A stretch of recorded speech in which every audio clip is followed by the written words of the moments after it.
Welcome to our countdown of the top cars from the 90s, a decade that gave us some of the most iconic vehicles ever made. We're talking proper cars, not like the milquetoast, eco-friendly boxes on wheels they try to pass off as sports cars these days. Back in the 90s, cars had character, they had soul, and most importantly, they had a proper engine note that didn't sound like a distressed vacuum cleaner. So buckle up, petrol heads, as we take a trip down memory lane and revisit some of the greatest automotive masterpieces ever to grace the tarmac.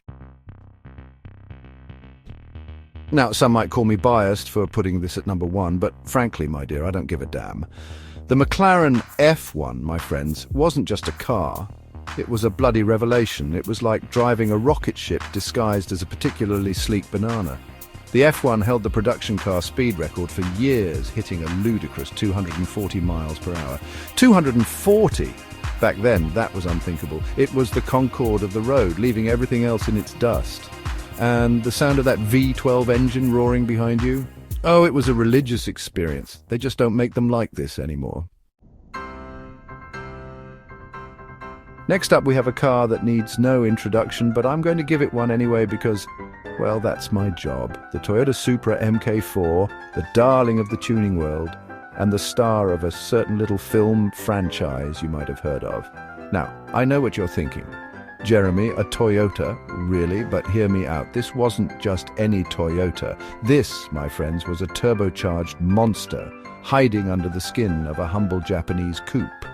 Give it a bit of a tickle, and it would happily oversteer its way into your heart. And let's be honest, the Supra owes a good chunk of its legendary status to a certain Mr. Paul Walker and his exploits in the Fast and Furious films.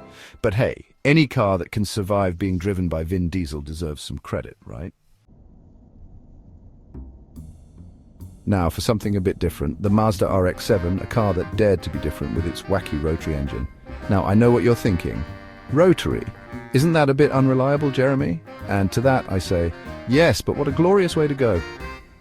The RX-7 was a driver's car through and through. It was light, nimble, and that rotary engine, oh, that engine.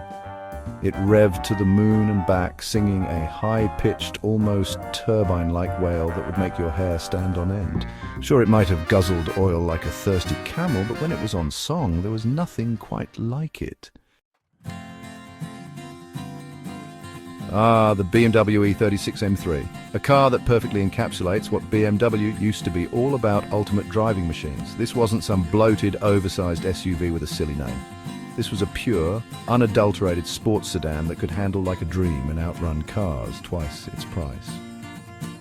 Under the hood, you had a screaming straight-six engine that loved to be revved to the red line.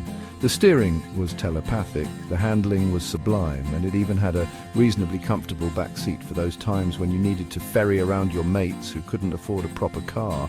It was the perfect all-rounder, a true jack-of-all-trades and master of, well, driving. Last but not least, we have the Honda NSX, a car that dared to challenge the supercar establishment. Back then, supercars were temperamental beasts, prone to breaking down more often than a Fiat Panda in a hailstorm. But the NSX, it was reliable. Yes, you heard me right, a reliable supercar. It was also surprisingly affordable, at least compared to the Ferraris and Lamborghinis of the day. But don't let that fool you. The NSX was a proper weapon on the road. It handled like a dream, thanks in part to some input from a certain Ayrton Senna. And it could keep up with the best of them.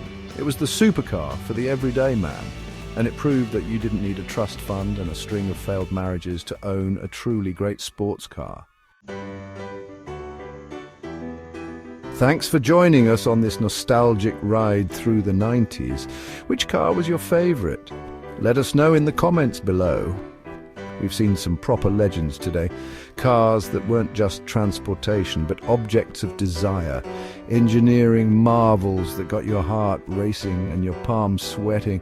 They don't make them like this anymore, more's the pity. But hey, at least we have the memories, right? Now, if you'll excuse me, I'm off to find a reasonably priced Supra before they become more expensive than a small island.